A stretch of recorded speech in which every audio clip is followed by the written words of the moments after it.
I'm looking at this Rutgers deal, not that I even need to look at their schedule.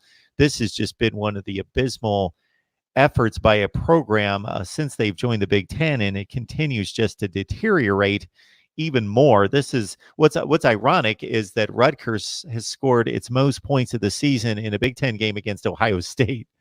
But if you look a little bit further into that, third string players, 21 points, 2 of the touchdowns. One was on a muff punt, and the 2 touchdowns that Rutgers scored late was obviously meaningless in a 35-point eventual win. But shut out by Iowa, shut out by Michigan, scored 7 against Maryland, shut out by Indiana, 7 against Minnesota, 10 against Illinois, shut out against Michigan State.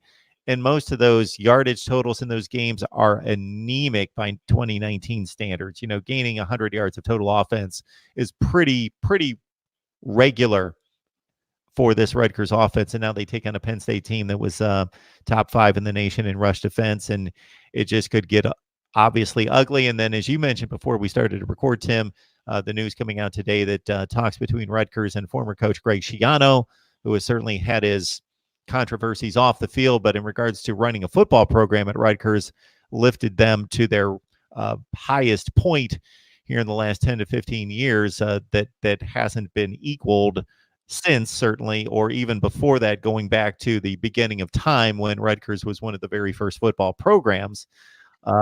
So that's disappointing for their fan base and could turn out to be just a complete implosion by the number of players that will now transfer. Yeah, I mean, you hit on it. I was going to point out they got shut out 4 times already this season, and in that Maryland game you mentioned, they only put up 7 points. Maryland put up 48 points, and you realize how poorly Maryland has looked offensively against any other team with a pulse, including Temple. Like they just they haven't been able to do squat. So that doesn't tell you how god awful Rutgers defense is. I mean, I was reading an article, back at James Franklin's post-game press conference. And he mentioned how Sean Clifford was hurt actually coming into the Ohio State game, wasn't 100%, but once he got injured in the third quarter, they decided to just hold him out. He could have, I guess, gone back in and play, but they wanted to hold him out and give Levis a shot. And my podcast colleagues have been pointing this out. It wouldn't be a bad idea to maybe just rest Sean Clifford for this last game and just give a start to Levis. I mean, heck, have some fun with this. Go full service academy and just run 30 times of Levis and then give it to Journey Brown and Noah Kane, but it's not Levis running the ball. Maybe throw the occasional pass to Pat Frymuth or KJ Hamler. Heck, we really want to have some fun. Let's run a bunch of jet sweeps with Hamler or John Dotson. I mean, I'm sure whatever they do, it's probably gonna work against this Rutgers defense. And offensively, let's see, their original starter, well, one of them was McLean Carter. He ended up having to medically retire. He was a transfer from Texas Tech, and then Arthur Sikowski, who was a starter last year, he redshirted. He took advantage of a rule where if you play play 4 games or less, you can redshirt, which is more meant for incoming freshmen, but take advantage of. But he redshirted and is probably going to enter the transfer portal, from my understanding. And their best running back, Raheem Blackshear, did the same thing. So now they're down to, I think, former third stringer Matt Langen, who's by all means abysmal from what I'm gathering. And I guess Isaiah Pacheco he's a name I do remember from last year. He did a little bit of damage to Penn State's defense, but he's, again, one guy, and Penn State's rush defense was still one of the best in the country. So I don't see them doing much on the ground. And I point out secondary's problems, but that's against quarterbacks who can actually throw the ball, and a team that actually has game-breaking receivers, of which Rutgers doesn't seem to have any of those. So, I've never seen a dead body up close in my life before, but this coming Saturday in Beaver Stadium could be the first for me. Or there could be multiple dead bodies. Multiple dead bodies, yeah. Rutgers currently out of 130 teams in the FBS are second to last in total offense, second to last in scoring offense, and the team that supersedes them in anemic offensive production would be the Akron Zips, who are 0-11 in the MAC. So that's your standard right there for Rutgers football, getting just beaten up in the Big Ten. It's just, man, it's just a bad scene there in Piscataway. And Big Ten fans are wondering at this point, as Tim and I were discussing before we started to record, what the benefit of adding Rutgers to a conference that's first and foremost about football, why that made any sense. And we all heard about capturing New York City and the Beltway and adding Maryland as well, but it just hasn't turned out to be a competitive situation or anything that adds any prestige or anything. You understand Nebraska, even though they've been struggling a little bit. You totally understand that. It makes total sense. But in regards to quality of play on the field or rear ends in the seats or bringing eyeballs to TV sets or online, there's just no benefit right there. No, again, like I said, that before you hit the record, it was a ploy back in 2012 to try and by the Big Ten to try to capture the New York and DC television markets. And those of you who don't know, I live in the DC metro area, so and it's also to capture in the DC and New York areas. There's a ton of Penn State alumni. My understanding is DC is the largest group of Penn State alumni outside of Pennsylvania. And I know here too, just from like driving around and running groceries, it's not uncommon for me to see license plates or people rocking Penn State or Michigan or Ohio State or even like Michigan State memorabilia. So so there's a lot of us Big Ten folks out here in our nation's capital and also in the Big Apple. But again, that doesn't mean go out. Doesn't mean you go out and grab Rutgers and necessarily expect them to, be a competitive team, and in football. And granted, they were like a middle of the road program when they came in, but after that first year, that's when their slide really began. I think Kyle Flood had some issue. I think he got suspended for a couple games for something involving something academic related, like some players' grades, and he helped hide them. I don't know, but anyway, beside the point. They started their slide almost immediately after that first season, and they've just never recovered. Obviously, the Chris Ash hire was a disaster, and really for them too. I think they kind of benefited from Penn State and Michigan both being down when they first came in, and the same can be said for Maryland too. They both benefited. I know Rutgers and Maryland both beat Michigan their first year in the Big Ten, and Maryland beat Penn State their first year. So Penn State at that point, that was Franklin's first year. They were at the low point of the sanctions. I think the number of scholarship players they had was at its lowest point then, and Michigan was just stumbling for the final year of the Brady Hoke era. So they were both kind of at their lowest points then. So they took advantage for a little bit, but once Penn State, Michigan, once Penn State was, the sanctions weren't biting them so much, and Franklin's recruiting was taken off, and then of course Michigan brings in Jim Harbaugh. That program starts to, reach heights it hadn't seen since Lloyd Carr had stepped down. So that nudged Rutgers and Maryland back, towards the back of the pack in the Big Ten East, and now you got Indiana, who at one point was ranked. They got bowl eligible in October, which is something they hadn't done since the 90s and early 90s, I should say. And and then of course you got of course Michigan State starting to backslide as well, but they're still head and shoulders above Maryland and Rutgers.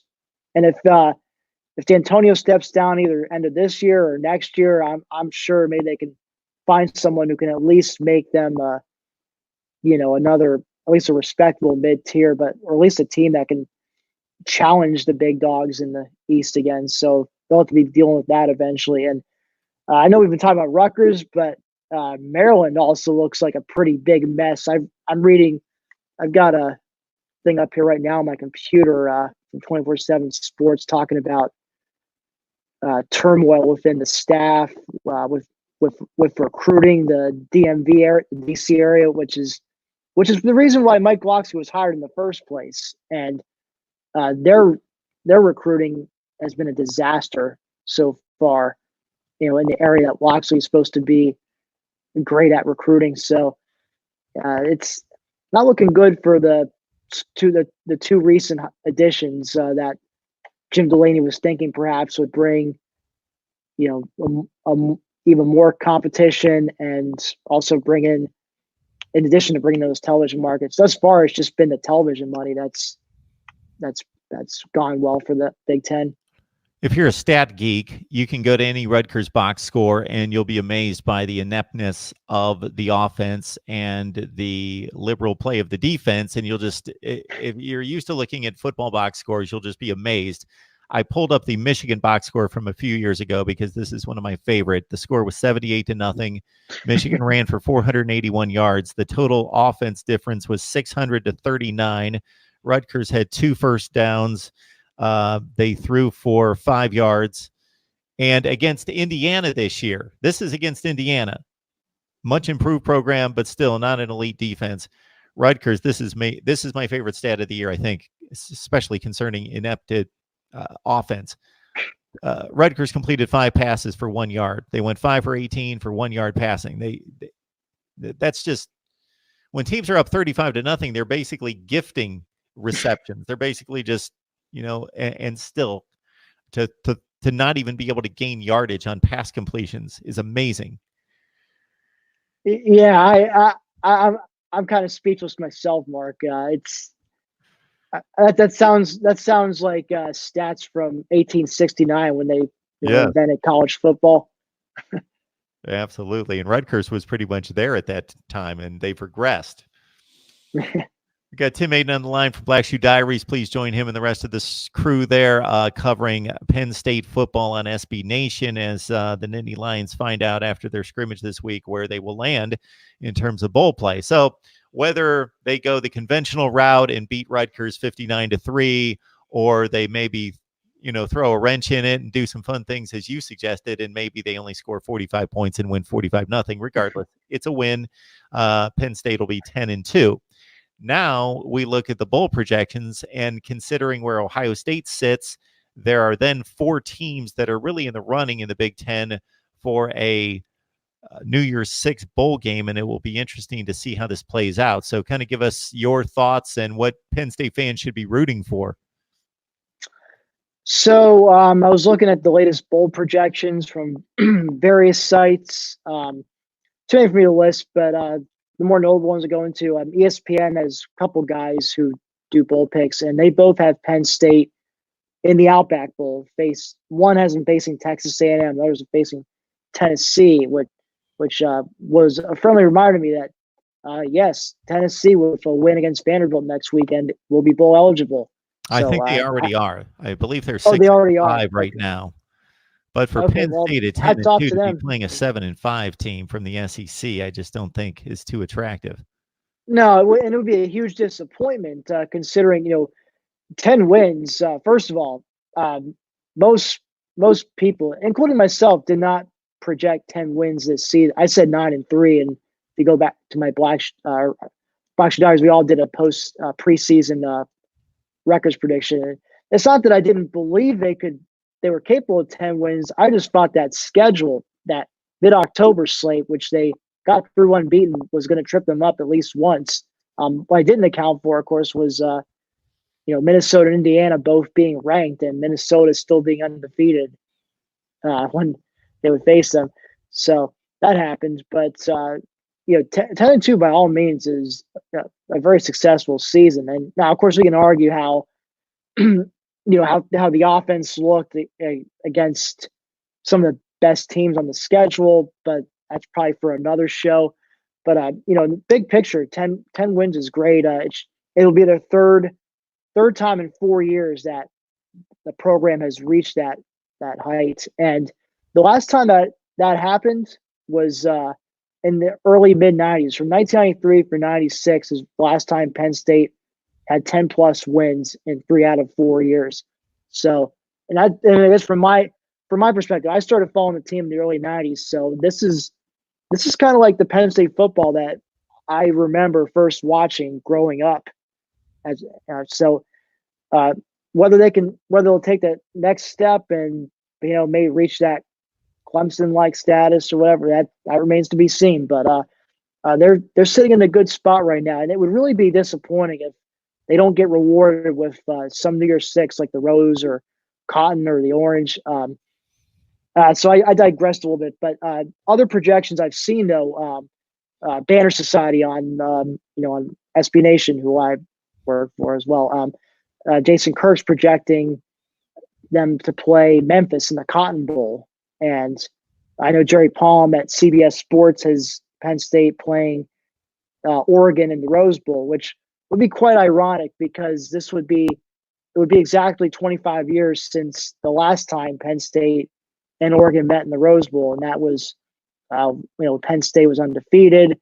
They had that high-powered offense with Kerry Collins, at quarterback, Kajana Carter running the ball, Bobby Ingram and Kyle Brady catching passes, and going up against an upstart Oregon program that kind of came out of nowhere to win the Pac-10 that year. So that would be a fun matchup. And now, as far as who to root for, if you want Rose Bowl, by all means, be rooting like hell for Wisconsin next Saturday. They play at Minnesota. My understanding is Minnesota got college game day finally, so happy for them. But that's huge. That's for all the Big Ten West marbles. Winner of that goes to the Big Ten championship game and take on Ohio State. And so if Wisconsin wins that, and presuming Ohio State beats them again this year, that'll give them 3 losses. And I don't see a 3-loss non-Big Ten champion Wisconsin leaping over Penn State, being ranked ahead of Penn State in the final CFP rankings. Now, Minnesota, on the other hand, if they win, they will be 11-1 going into the conference title game against Ohio State. Even if they lose, they could still get that Rose Bowl slot ahead of Penn State, and especially if they only lose by let's just say if they give them a game like Penn State did, they only end up losing by 11 points, for example. I definitely think they get in the Rose Bowl over Penn State. If they get beat 59-zip like Wisconsin did in the 2014 championship game against OSU, then perhaps Penn State still might get in over them. And of course, all those other things I just mentioned, that's dependent on the presumption that Ohio State does indeed beat Michigan again this year in the game, which I should say is no guarantee. Michigan's looked much improved ever since that second half performance against Penn State. They've looked like a different team. A team that's starting to click more on all cylinders, and I think Penn State kind of exposed Ohio State in terms of as far as being able to run the ball right at them. And Jim Harbaugh, he loves him some man ball. So and they've kind of returned to those roots in a bit with Zach Charbonnet and Hassan Haskins kind of bowling over opponents.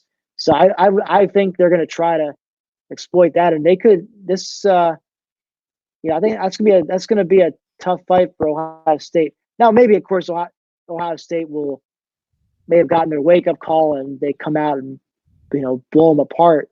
But that's I'll admit it's not something to take for granted. But obviously, you need Ohio State to take care of business, win the Big Ten championship, and need Wisconsin to get to the Big Ten championship and lose. So if that happens, Penn State should be in the Rose Bowl. If those don't happen, then it's up in the air, and that's why you see That's why you're not seeing unanimous projections. You're seeing some Outback Bowl projections along with New Year's Six. So it's going to be strap in, Penn State fans. It's going to be a wild next couple weeks.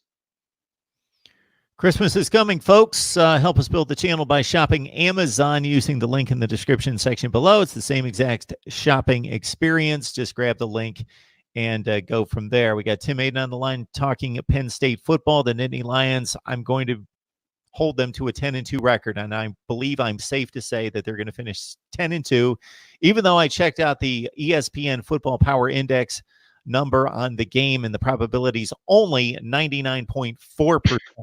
I don't know where that other 0.6% went. Even if Rutgers could somehow hang around for a half, Penn State's got plenty of time to I just, I don't know how that thing works, but I would think that this is about as certain as it gets. All right, Tim, we appreciate you stopping by. Hopefully you get a good bull bid, and we will hopefully talk about that once that selection is released. Oh, sure thing, Mark. You have a nice Thanksgiving. Absolutely. You too.